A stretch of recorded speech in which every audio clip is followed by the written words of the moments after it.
Salam, hər vaxtınız xeyirli olsun. Bu videoda sizinlə 2019 qəbul 1-ci qrup A variantının suallarına baxacağıq.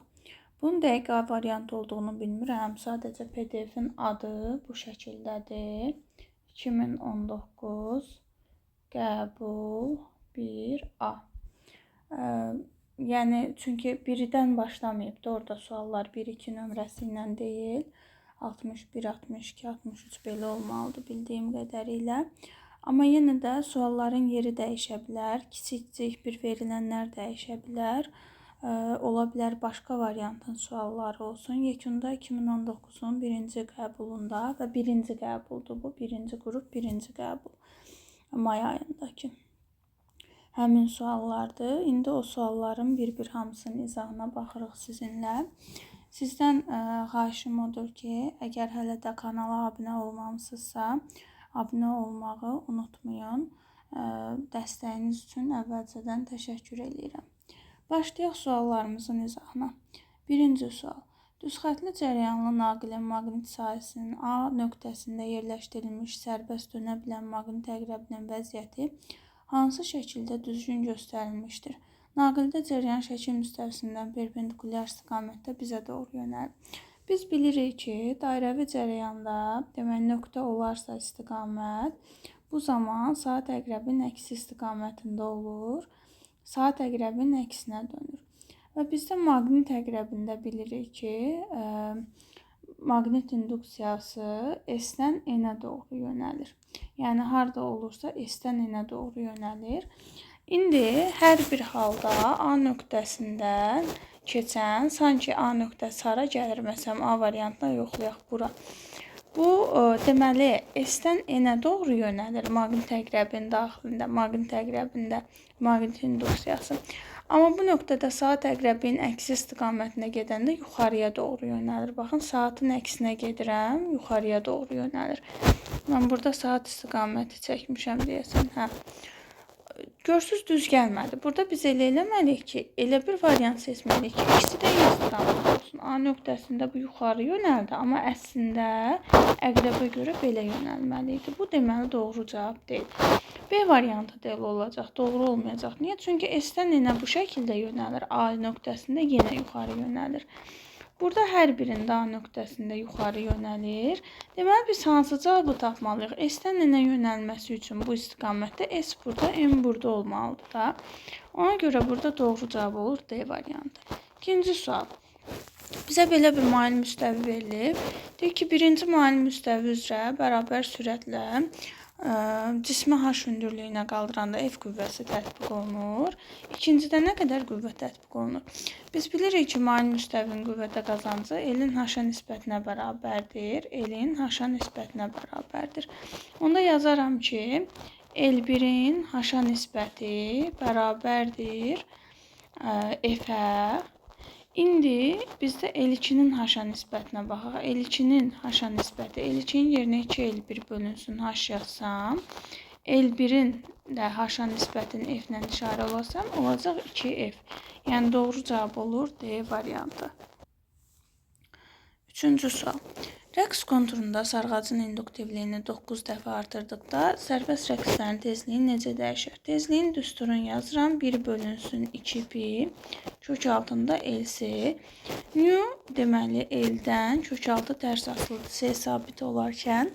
Ona görə induktivlik 9 dəfə artanda kökdən 3 çıxıb 3 dəfə azalar tərs asılı olduğuna görə. Doğru cavab olur A variantı. 4. Hansı mülahizə doğrudur? Bir cins elektrik sahəsinə müsbət yük bir nöqtəsinə 2 nöqtəsinə gedir. Müsbət yük əgər bu istiqamətdə gedirsə, elektrik sahədə bilirik ki, müsbətdən mənfiyə doğru yönəlir. Yəni, müsbət yükümüz hara gedir? Mənfiyə doğru. Bu zaman bu yeyinləşən hərəkət eləyəcək. Baxaq görək bizə nələr verilibdir. Biz dedik ki, yeyinləşən hərəkət edir. Özdə bərabər yeyinləşən, çünki bir cins sahə idi. Burada elektrik sahəsi müsbət iş görür, bəli. Çünki kinetik enerji artır, iş də kinetik enerjinin dəyişməsinə bərabərdir. Artan bir kəmiyyətin dəyişməsi də müsbət olur. 2 səhvdir, 3 səhvdir. Potensial enerji artır, xeyr, çünki kinetik enerji artır. Kinetik enerji azalanda kinetik enerji artanda potensial enerji azalır. Ona görə doğru cavab olur 1 ilə 5 C variantı. 5-də bir cins maqnit sahəsinə yerləşdirilmiş Wilson kamerasına proton daxil olur və K trayektoriyası ilə hərəkət edir. Həmin sürətlə bu sahəyə daxil olan alfa zərrəcik hansı trayektoriya üzrə hərəkət edər? Biz bilirik ki, alfa zərrəcik helium-2,4 atomudur, müsbət yüklü zərrəcikdir. Müsbət yüklü zərrəcikdirsə, K-nın eyni tərəfə yönələcək. Əgər K-ya, yəni müsbət yükə qüvvə bu tərəfə çəkirsə, deməli alfa zərrəcik də bu tərəfə çəkəcək. Deməli ya 1-dir, ya 2-dir cavab. Və cavab 2 olacaq, çünki bunun deməli qaydası var. Düzdür, biz hələ bunu keçməmişik bu il, amma keçəcəyik. Və keçənlər və yaxud keçən ildən təkrarlayanlar bilir ki, beta zərrəcik tez meyl edir sahədə, amma alfa zərrəcik ona nisbətən daha gec meyl edir. Və ikisi də müsbət yük olduğuna görə eyni istiqamətdə olacaq trayektoriyalar. Ona görə cavab olacaq burada Y variantı. 6. Sıxlıqları müəyyən sıxlığından kiçik olan 3 eyni həcmli kürə iplərlə qabın dibinə bağlanmışdır. Kürələrin kütlələri bu nisbətdə olarsa, gərilmə qüvvələrini hesablayaq. Demək, biz görürük ki, burada ip aşağıdan bağlanıb. Ona görə də aşağıya T var və MJ də var hər üçündə aşağıya. M1J, M2J, bu da olur M3J.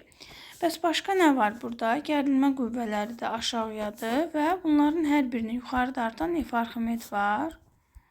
F Arximed. Burada da F Arximed var. İndi gərilmə qüvvəsi üçün yazsaq T1 üstəgəl M1J bərabərdir F Arximed. Buradan alıram ki, T1 bərabərdir F Arximed çıxılsın M1J. Deməli, T1 M1-dən necə asılıdır? M1-in qiyməti artdıqca qarşıdakı mənfiyə görə bu azalacaq. Onda M-lə belə deyək də tərs asılı qalır. M1 böyükdür, M2 böyükdür, M3 olarsa T1 kiçikdir, T2 kiçikdir, T3 olacaq. Doğru cavab olur burada B variantı. 7. Sabit temperaturda doyan su buxarın sıxlığın həcmindən sabit temperaturda doyan buxar deyirsə, P, Rho, N də sabit olacaq. Rho-nun sabit olduğu cavab olur D variantı. 8. Yüklənərək cəryan mənbəyindən ayrılmış. Ayrılıbsa nə sabitdir? Q sabitdir. Kondensator elektrometrə birləşdirilmişdir. Kondensatorun lövhələr arasındakı məsafəni 2 dəfə azaldanda elektrometrin göstərişi necə dəyişir? Baxaq, məsafə 2 dəfə azalırsa elektrometr nəyi ölçür? Gərginliyi. Gərginlik üçün yazırıq Q bölünsün C. C-ni açsaq, QD bölünsün epsilon, epsilon 0 heç görürəm ki, düz mütənasib asılıdır. Onda bu 2 dəfə azalanda D, o da 2 dəfə azalacaq düz mütənasib olduğuna görə. Doğru cavab A variantı. 9. Reostatın sürgü qolu sola sürüşür. Sola sürüşürsə, maqnit enerjisi və maqnit zili necə dəyişir? Baxın, cəryan müsbətdən mənfiyə doğru gəlir. Düzdürmü? Cəryan əvvəlcə gəlir müsbətdən. Bax, naqildə bu boyda bir yol gedir. Bu şəkildə. Və gəlir mənfi qütbə çatır. İkinci halda isə bu sola sürüşür, yəni hardasa təqribən gəlir bura. İkinci halda cəryan nə boyda yol gedəcək? Bunun hamısı boyda yol gedir. Deməli, ikinci halda 1-dən 2-yə keçəndə cəryanın yolu artdı. Yəni, naqildə daha böyük yol gedir. L artdı. Demək ki, naqilin müqaviməti artdı. Demək ki, buradan keçən cəryan azaldı. Onda biz maqnit enerjisi üçün yazarıq ki, Li kvadrat bölünsün 2. Elə dəyməyib, sarğacla işi yoxdur. Cəryan azaldığına görə enerji də azalacaq. Maqnit zili isə fi bərabərdir Li, I azaldığına görə fi də azalacaq. Hər ikisinin azalar cavabı olur 9-da A variantı. 10. Fotoelektronların kinetik enerjisinin düşən çıxan tezliyindən asılılıq qrafiki verilmişdir. S nöqtəsinin apsisinin qiyməti, yəni buradakı qiymət, apsisin qiyməti nəyə uyğundur? Təbii ki, qırmızı sərhəddə. Fotoeffektin qırmızı sərhəddinə. Doğru cavab A. 11. Düzxətli bərabər sürətlə hərəkət edən cisim üzərində dartı qüvvəsinin işi 24 jol olarsa, sürtünmə qüvvəsinin işi nəyə bərabərdir? Əgər bərabər sürətlə hərəkət edirsə, F sürtünmə bərabərdir F dartı. A dartı bərabərdir 24 jol. A dartı bərabərdir F dartı vurulsun S-dir. İndi F sürtünmə, demək A sürtünmə bərabərdir F sürtünmə vurulsun isə F sürtünmə də bilirik ki, dartın həmişə əksinə yönəlir də. Ona görə də mənfi F dartı S yaza bilərik burada. Yəni mənfi 24 joule olacaq. Doğru cavab olur burada B variantı. Sonra 12-ci sual. Euler-Venn diaqramında uyğun bəndləri seçək. Demək, iki cihazımız var. Hər ikisi müxtəlif mühitlərdə öyrəndiyimiz cihazlardandır. Birincisi deyir ki, bir PN keçidindən ibarətdir. Deməli, hansı bir PN keçidindən ibarətdir? Təbii ki, yarım keçirici diod. Çünki burada 2 dənə PN keçidi var. Daha sonra 3 yarım keçirici təbəqədən ibarətdir. Bura aiddir. Çünki PNP və yaxud da MPN ola bilirdi. Dəyişən cəryanı düzləndirmək üçün istifadə olunur. Bura aiddir. Yarım keçirici diod. Elektrik rəqslərini gücləndirmək üçün istifadə olunur. Təbii ki, tranzistordur. 4. Və iş prinsipi PN keçidinə əsaslanır hər ikisinin. Onda cavabımız olacaq belə. A variantı. 13. Hansı mülahizələr doğrudur? K açarını qapadıqda sarğacın aktiv müqaviməti nəzərə alınmır. K açarını bağlasaq nə baş verir? Mən K açarın açıq halına baxaq əvvəlcə. Açıq halda nə baş verir? Baxaq, cərəyan müsbətdən mənfiyə doğru getməyə çalışır və ancaq bir dənə erdən keçir. Sarğacın müqaviməti nəzərə alınmadığına görə açar açıq olduğu halda dövrəti müqavimət sadəcə erdir. İndi açarı bağlasaq, bunu qırmızı ilə göstərim mən son halını. Cərəyan gəlir və gəlib bura çatanda fikirləşir. Görür ki, bu tərəfə də getsə yolunda bir dənə er müqaviməti var. Yuxarı da getsə. Demək ki, cərəyan neynir? Bölünür. Cərəyanın tən yarısı yuxarıdan gedir, tən yarısı buradan. Niyə? Çünki müqavimətlər eynidir deyə cərəyan da eyni bölünür. Və gəlir yuxarıdakı bura. Burada birləşir, yenə o əvvəlki cərəyan çıxır, gəlir. İkinci halda isə K açarı bağlı olan halda dövrədəki ümumi müqavimət nəyə bərabərdir? Paralel halda deməli U bərabərdir I-yerə görə. Paraleldə bu sabit idi. Erlər tərs toplanıb tapılırdı. Əgər 2 dənə eyni müqavimətli naqil varsa, R bölünsün 2 olurdu ümumi müqavimət. Demək ki, müqavimət neyinir? K açarı qapandıqda müqavimət 2 dəfə azaldı. R idi, R bölü 2 oldu. İndi baxaq, dövrədə keçən cərəyan şiddəti 2 dəfə azalar, səhvdir, tərs mütənasibdir, əksinə 2 dəfə artar. Sarğacdan keçən maqnit seli artır. Maqnit seli fi bərabər L-yə bərabərdir. I ilə düz asılıdır. I artıbsa, bəli, bu da artacaq. Ona görə doğru cavab olur Y variantı. 14. Bizə deyir ki, hansı nöqtə A nöqtəsi ilə əks fazadır? A nöqtəsi təpədədirsə, demək ki, bizə sökükdəki nöqtələrdən biri lazımdır. Təbii ki, o da olacaq 3B variantı. 15 vahiddir. Vaxt bölünsün, hertz vurulsun, metr kvadratı. Gəlin bunu eləyək ki, düsturla açmağa çalışaq. Düsturla alınmasa, onda vahidlərin açılışını yazarıq.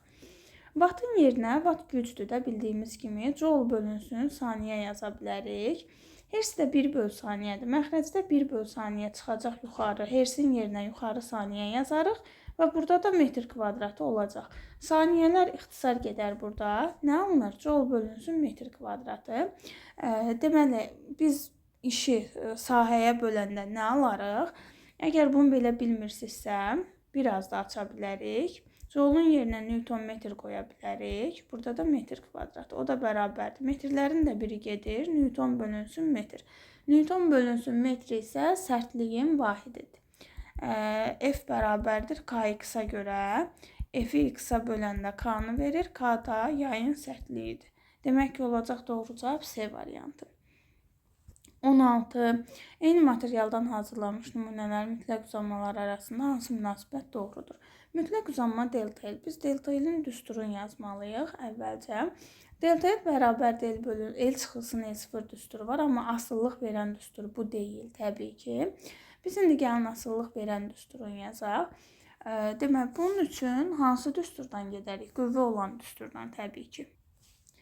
Deməli, yazırıq ki, F bərabərdir SY epsilon. Epsilonun yerinə delta L bölünsün L0. Buradan da delta L-i tapsaq, F vurulsun L0 bölünsün SY. İndi baxıram ki, delta L E0 və S verilib də bizə. E0-dan düz asılıdır, S-lə tərs asılıdır. Onu yazıram ki, delta L1-in delta L2-yə nisbəti E0-dan düz asılı deyə E01, E02 yazıram. S-lə tərs asılı deyə S2-nin S1-ə yazıram. Qüvvə dəyişməyibdir. Eyni material olduğuna görə Young modulda eynidir. Qüvvəni də bizə eyni veribdir. Aha, indi bərabərdir yazıram. Qüvvəni fərqli versə, qüvvə ilə də düz mütənasib asılı olardı bu arada, çünki surətindədir. Hə, indi E01-im E0-dır. E02-im isə 2E0-dır. S2-im 3S-dir.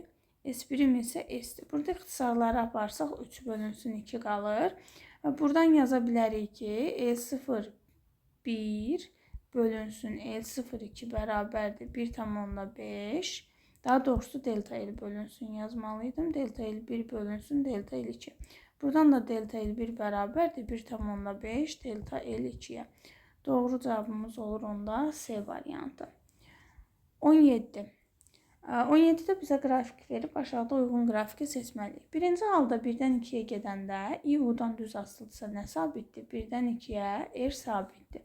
Demişik ki, düz və tərs asılılıqda olmayan kəmiyyət sabit olur. 1-dən 2-yə R sabit. 1-dən 2-yə R sabit qrafiklərimiz hansıdır? A-da var, B-də var, C-də yoxdur, D-də də var, Y-də də yoxdur.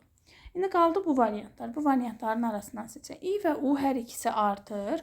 Amma D-də I azalır. Baxın, I yuxarı gedir, O aşağı gəlir. Ona görə bunda çıxırıq. İndi 2-dən 3-ə. 2-dən 3-ə nə sabitdir? I sabitdir göründüyü kimi. U artır. İndi gəlin 2-dən 3-ə I-nin sabitini tapaq. A variantı deyil. Baxın, A-da I R-dən tərs asılıdır. Yəni I arta gedir də burada. Amma B variantında I sabitdir. Ona görə doğru cavab oldu B. Daha sonra 18. Bir cins maqnit sahəsində çevre üzrə bərabər sürətlə hərəkət edən yük zərrəciyini dövr etmə periodunun maqnit sahəsinin induksiyasından asılılıq qrafiki hansıdır? T'nin düsturu T bərabərdir 2 pi m bölünsün QB-dir. Göründüyü kimi B-dən tərs asılı. Doğru cavab Y variantı. 19. Fokus məsafələri 32 və 12 olan linzalar sisteminə baş optik oxa paralel işıq şüaları dəstəsi düşür. Linzalar arasındakı məsafə nə qədər olmalıdır ki, şüalar sistemindən keçəndən sonra özlərinə paralel qalsın? Bəs burada nə edəcəyik biz? Baxıram ki, hər ikisi toplayıcı linzadır. Toplayıcı linza olduğuna görə onların fokus məsafələrinin cəmini tapacağıq. F1 üstəgəl F2. Əgər biri toplayıcı, biri səpçi olsaydı, onda çıxma eləyərdik. 32 üstəgəl 12. Burada olacaqdı 44. Doğru cavab olur B variantı. 21. Kütləsi M bu qədərdir. Deyir, üfüqi səth üzərindədir. Cisim şaquli istiqamətdə F bərabər 50 Newton qüvvə təsiridir. Dayağın reaksiya qüvvəsi. Deməli, bunun aşağı MG-si var. Reaksiya qüvvəmiz isə yuxarıdır. Onda biz burada nə yazasıyıq? N-lə F-in cəmi bərabər olur MG-yə. Və N-i biz buradan tapanda MG çıxılsın F bərabərdir 50 vurulsunun çıxılsın 50 bərabərdir 500 çıx 50, o da bərabərdir 450-yə. Doğru cavab oldu D variantı. Sükunət vəziyyətindən düz xətlə bərabər təcillə hərəkət edən cismin yerləşməsinin hansı ifadə ilə təyin olunur? Deməli, sükunətdən hərəkət eləyirsə, ya AT kvadrat bölgü ya da B kvadrat bölünsün 2A olacaq. Təbii ki, eyni cavabı ikisini də bir yerdə verməz, ona görə D variantı. Müstəvi kondensatorun lövhələr arasındakı məsafədən asıllığıdır. Tutum müqavimətin. XC-nin düsturunu yazıram. 1 bölünsün omega C. C-ni də atsaq D bölünsün omega epsilon epsilon 0S. Göründüyü kimi D-dən düz mütənasib asılıdır. Doğru cavab olur C variantı. 83, üzr istəyirəm, 23. Verilmiş konturdan keçən maqnitinin dəyişməsi şəkildə kimidir. Qrafikin hansı hissələrində induksiya EHG-si yaranmır? İnduksiya EHG-si bilirik ki, mənfi delta fi bölünsün delta t-yə bərabərdir. Harda yaranmaz, yəni harda 0 olar? Törəmən 0 olduğu yerdə. Fiyə görə törəmə 0 olsun. Fiyə görə nəyin törəməsi? Ümumiyyətlə törəmədə nəyin törəməsi 0 olur? Sabitin. Demək ki, biz sabit hissəni axtarmalıyıq da. Bir burada, bir də burada sabit hissə var.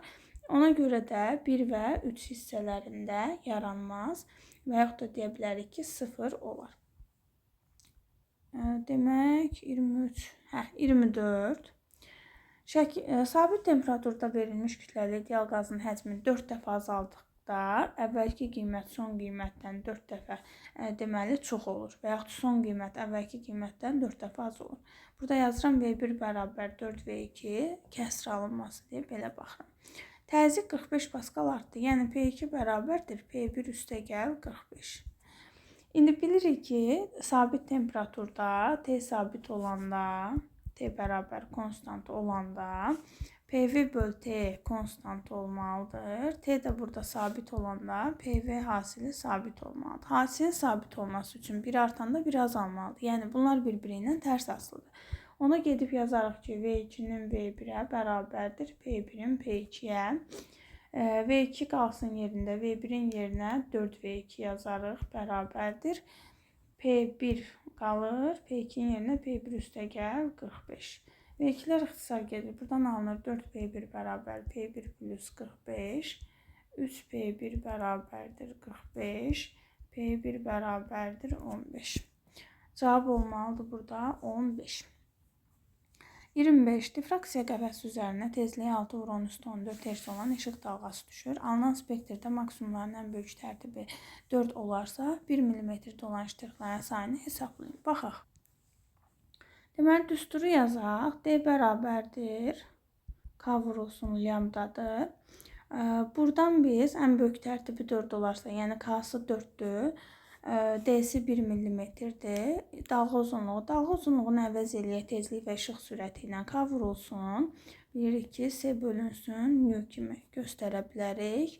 Və burada N dənə ştrix var da. Ştrixlərin sayı bilmirik nə qədərdir. Bir dənə deyil. Ona görə bir dənə də N-ə vurarıq. İndi burada biz nəyi tapmalıyıq? N-i. N bərabərdir. D vurulsun nü bölünsün K vurulsun S bərabərdir. D 1 mm-dir 10 üstü -3. Nüsü 6 vurulsun 10 üstü 14. K'sı neçədir? 4 vurulsun 3 10 üstü 8.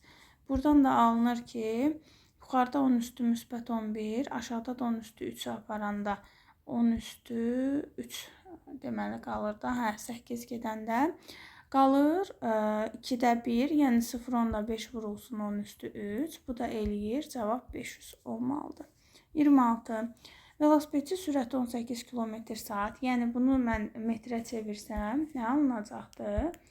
5 metr bölünsün saniyə. Təkərin fırlanma tezliyi var. Demək, sürət var. Təkərin fırlanma tezliyi var. A-nı istəyir bizdən. Biz bilirik ki, A bərabərdir omega V-yə. Omeganın da yerinə 2pi nü vurulsun V. Bərabərdir 2 vurulsun 3 vurulsun. Tezliyin yerinə 3. Sürətin də yerinə 5 qoysaq, metr böl saniyə kvadratı ilə istəyir. Diqqətli olun, götürüb 18-i qoyub, nə özünüzü, nə də müəlliminizi yandırmayasınız.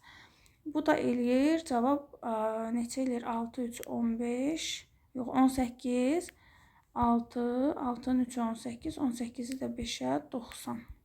Cavab olur 90. 27. Deməli, P-nin T-dən asılılıq qrafiki verilib, uyğunluğa baxaq. A-dan B-yə qədər olan hissədə P T-dən düz mütənasib asılıdır. P nə vaxt T-dən düz asılı olurdu? V konstant olanda. A-dan B-yə V bərabərdir konstantdır. V konstant olanda iş və qazın işi və xarici qüvvənin işi bir-birinə bərabər, o da 0-a bərabərdir. Sıxlıq dəyişmir, bəli, çünki V konstantdır. Demək, onda qazın daxili enerjisi azalır deyir, azalmır. Çünki temperatur getdikcə artır. Temperatur artırsa daxili enerji azala bilməz. A0 olanda Q bərabər olurdu delta U-ya, o variantda yoxdur. Hələ ki, birə ancaq B-ni yazırıq. BC hissəsində təzyiq sabitdir, P bərabərdir konstant olur və T artır. T artırsa burada V də artacaq. Həcm artır. P sabit olanda delta U bərabərdir 0,6 Q olurdu. Ona görə bura gedəcək D variantı. CD hissədə isə T sabitdir. T sabit olanda delta U 0 olurdu. Və burada onda A' bərabər idi Q-yə. Bu da deməli A variantına uyğundur. Onda olur 1-ə B, 2-yə D, 3-ə A. Digər heç biri uyğun gəlmir. Və gəlirik axırda situasiya suallarımıza. Çıxış şişi 2 elektron volt olan metalın, deməli bizim əlimizdə nə var? A çıxış var. Üzərinə 6,8 elektron volt enerjili fotonlar düşür. Y foton verilib bizə. Ampermetr qapalı dövrədə fotocəryan şiddətinin 0-a bərabər olduğunu göstərir. Deməli I bərabər olur 0-a. H-ımız var əlimizdə və kiçik C var. Yəni işıq sürəti. İndi bizdən nə istəyir? Ampermetrin göstərişinin 0-a bərabər olmasını izah edin. Yəni ki, dövrədə niyə cərəyan yoxdur? Bunu izah eləməyimizi istəyir. 28-ci sualda, deməli biz dövrəyə baxanda görürük ki, biz demişik ki, dövrədə nə vaxt cərəyan axar? Əgər demək katod mənfi, anod müsbət qütbə qoşularsa, dövrədə cərəyan yaranır. Əks halda isə dövrədə cərəyan yaranmır. İndi katod müsbət qütbə, anod mənfi qütbə birləşdirilsə, bu zaman bunların uzağındakı potensiallar fərqi saxlayıcı gərginlikdən